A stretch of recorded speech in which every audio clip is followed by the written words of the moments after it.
Welcome to this lesson on using mapping diagrams to understand linear functions. In this lesson, we're going to be focusing our attention on linear functions, and we're going to try to understand these linear functions using a visual tool described as a mapping diagram. We'll look at some special linear functions first and then consider the general linear function. The special linear functions we will consider are linear functions of the form m times x, which we'll call m of x. We could think about that with m equals 5. In that case, m of x would be 5 times x. We'll also consider the special linear function s of x equal x plus b, where we could choose b to be -7, so that s of x would equal x minus 7. If we compose these two linear functions by first doing m to x and then apply s to m of x, we'll have the function f, which can be expressed as first multiply by m and then add the number b. For m equals 5 and b equals -7, f of x will equal 5 times x minus 7. For our first specific example, we'll consider the function 5x, and we'll create a table and then our mapping diagram to visualize this function. The table is here on the side, and we can understand this table. When the number x is 2, then the value is 5 times 2, 10. When the number x is 1, the value of our function m of x is 5. When the number x is 0, then the value of m of x is 0. When the number of x is -1, then 5 times that will give us m of x -5. And finally, the number x equals -2 gives us the value of m of -2 being -10. We want to see how we visualize this function in the mapping diagram. The mapping diagram is made up of two axes, an x-axis and a second axis where we will place the values of m. We'll look at when x is 0 and m of x is 0. So on the x-axis we find the number 0 and we draw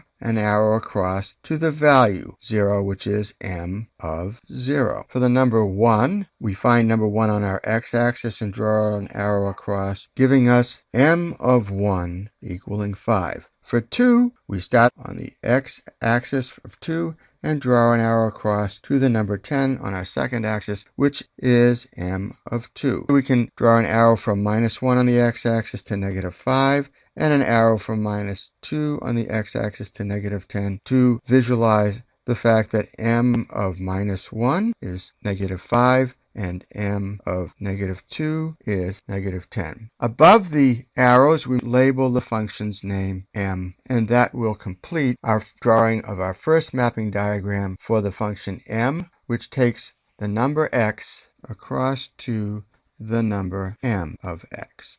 To summarize, we have our table on the left for our function m of x with numbers x from 2 down to -2.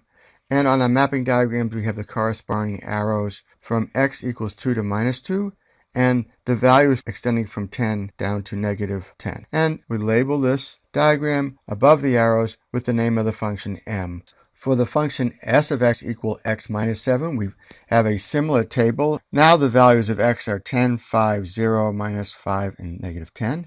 And we see the corresponding values. 10 gives us 10 minus 7 is 3, 5 gives us 5 minus 7 is -2, 0 minus 7 is -7, -5 minus 7 is -12, and -10 minus 7 is -17. On the mapping diagram, we take the number located on our x-axis, and we draw an arrow from that down to a number which we will estimate to be the value -7, s of 0. The number 5 on our x-axis has an arrow drawn to the number that will approximate as -2. The number 10 has an arrow drawn to approximately the number 3. -5 has an arrow drawn to approximately -12. And -10 has an arrow to approximately -17. The values of 10, 5, 0, -5, and -10 used for x give us values 3, -2, -7, -12, and -17 for our values of s of x, and the arrows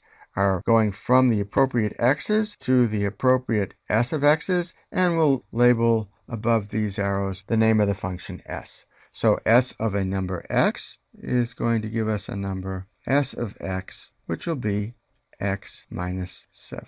Just to summarize, on our mapping diagram, we have associated arrows going from the numbers on the x-axis, 10, 5, 0, negative 5, and negative 10, to the appropriate values on the second axis. And again, we'll label the arrows with the letter S, indicating this is the mapping diagram for the function S. For the function f of x created as the composition of first do m to x and then take s of m of x, we see that this function, which is 5 times x minus 7, can be studied first with a table. Here we've chosen the values for x, 2, 1, 0, minus 1, and negative 2. In the mx column, we have the same values we had for our m of x, 10, 5, 0, negative 5, and negative 10. And in our last column, we have the value of f of x, which is the value of s, evaluated for the m of x values.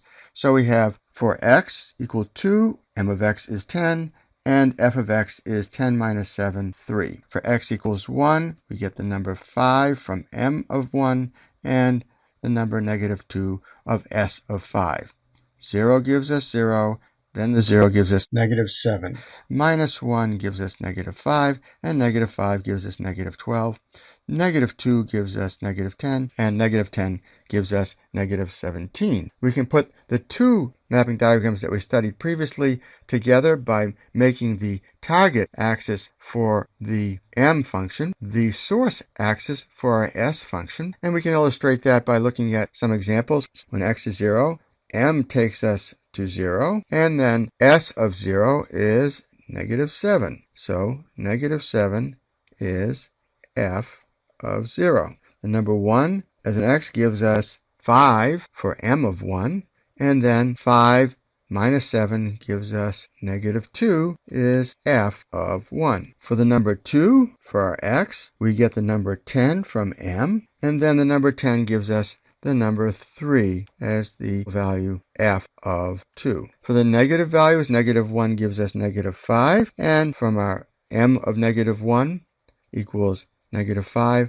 and then subtracting 7 using s gives us f of negative 1 being negative 12. Negative 2 was assigned by m to negative 10, and then negative 10 gives us negative 17 as f of negative 2. Our number x is first multiplied by number 5, gives us 5x, and then s takes 5x and subtracts 7, so we get 5x minus 7, which is equal to f of x.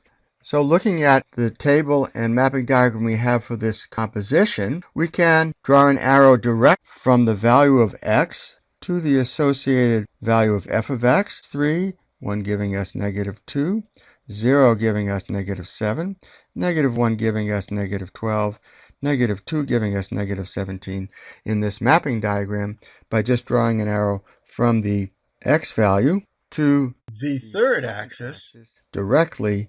So for example, we draw an arrow from 0 directly to negative 7, which is f of 0. From 1, we draw an arrow directly to negative 2, which is f of 1. And from 2 directly to 3, which is f of 2, and negative 1 is assigned to negative 12, f of negative 1, and negative 2 is assigned to negative 17, f of negative 2. We can think about any x which will not be assigned directly to some f of x, which will be 5x minus 7.